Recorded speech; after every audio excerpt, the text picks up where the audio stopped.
अस्सलाम वालेकुम रहमतुल्लाह। सर जी ਸਾਡੀ ਜਿਹੜੀ ਆ ਅੱਜ ਤੋਂ 3 ਦਿਨ ਪਹਿਲਾਂ ਸਾਡੇ ਬੱਚੇ ਜਿਹੜੇ ਸੀਗੇ ਉਹ ਅਗੁਲਨ ਨਹਿਰ ਦੇ ਵਿੱਚ ਗਿਰ ਗਏ ਸੀ।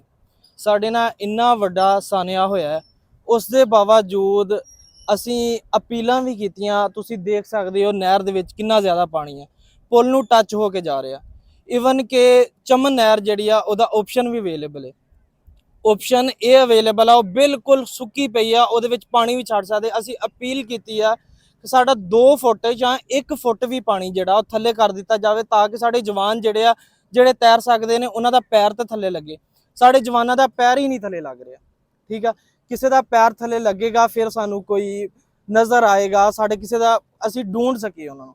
ਹੁਣ ਸਾਡੇ 3 ਬੱਚੇ ਲੱਭ ਗਏ ਨੇ, 3 ਦਿਨ ਹੋ ਗਏ ਆ, ਸਮਝੋ 50 ਤੋਂ 55 ਘੰਟੇ ਹੋ ਗਏ ਆ ਸਾਡਾ ਬੱਚਾ ਅੰਦਰ ਹੈ, ਲੇਕਿਨ ਅਸੀਂ ਉਹ ਆਪਣਾ ਬੱਚਾ ਜਿਹੜਾ ਉਹਨੂੰ ਲੱਭ ਕੇ ਅਸੀਂ ਦਫਨਾ ਨਹੀਂ ਸਕਦੇ। ਅਸੀਂ ਇੰਨੇ ਲਾਚਾਰ ਹੋ ਚੁੱਕੇ ਆ। ਸਾਡੀ ਇੱਕ ਜਿਹੜੀ ਲਾਸ਼ ਆ ਉਹਦੀ ਇਹ ਕਦਰ ਕੀਤੀ ਜਾ ਰਹੀ ਹੈ ਕਿ ਸਾਨੂੰ ਲਾਸ਼ ਵੀ ਨਹੀਂ ਲੱਭ ਰਹੀ ਹੈਗੀ।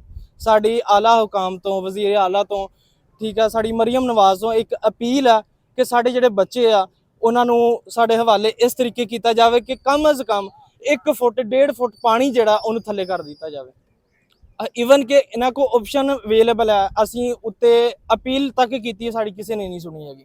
ਸਾਡੀ ਇਹੀ ਅਪੀਲ ਆ ਕਿ ਉਧਰ ਚਾਹੇ ਅੱਧੀ ਨਹਿਰ ਛੱਡ ਕੇ ਸਾਡਾ 1 ਫੁੱਟ ਪਾਣੀ ਥੱਲੇ ਕਰ ਦਿੱਤਾ ਜਾਵੇ, ਤਾਂ ਕਿ ਸਾਡੇ ਜਿਹੜੇ ਨੌਜਵਾਨ ਨੇ ਉਹਨਾਂ ਦੇ ਪੈਰ ਥੱਲੇ ਲੱਗਣਗੇ ਤਾਂ ਸਾਨੂੰ ਜਿਹੜਾ ਕੁਛ ਨਾ ਕੁਛ ਹੋ ਸਕਦਾ, ਸਾਡੀ ਜਿਹੜੀ ਬੋਡੀ ਆ ਉਹ ਮਿਲ ਜਾਵੇ। ਰੈਸਕਿਊ ਵੀ ਇਸ ਚੀਜ਼ ਤੋਂ ਲਾਚਾਰ ਹੋਈ ਪਈ ਆ, ਉਹਨਾਂ ਦੇ ਉਹ ਵੀ ਸਾਨੂੰ ਨਜ਼ਰ ਆ ਰਿਹਾ।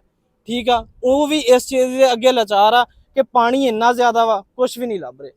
ਸਾਡੀ ਵਜ਼ੀਰ ਆਜ਼ਲਾ ਤੋਂ, ਮਰੀਮ ਨਵਾਜ਼ ਤੋਂ ਇਹੀ ਅਪੀਲ ਹੈ ਕਿ ਪਾਣੀ ਜਿਹੜਾ ਵਾ ਉਹ 1 ਫੁੱਟ ਵੀ ਥੱਲੇ ਕਰ ਦਿੱਤਾ ਜਾਵੇ, ਤਾਂ ਕਿ ਸਾਡੀ ਜਿਹੜੀ ਬੋਡੀ ਉਹ ਲੱਭ ਜਾਵੇ।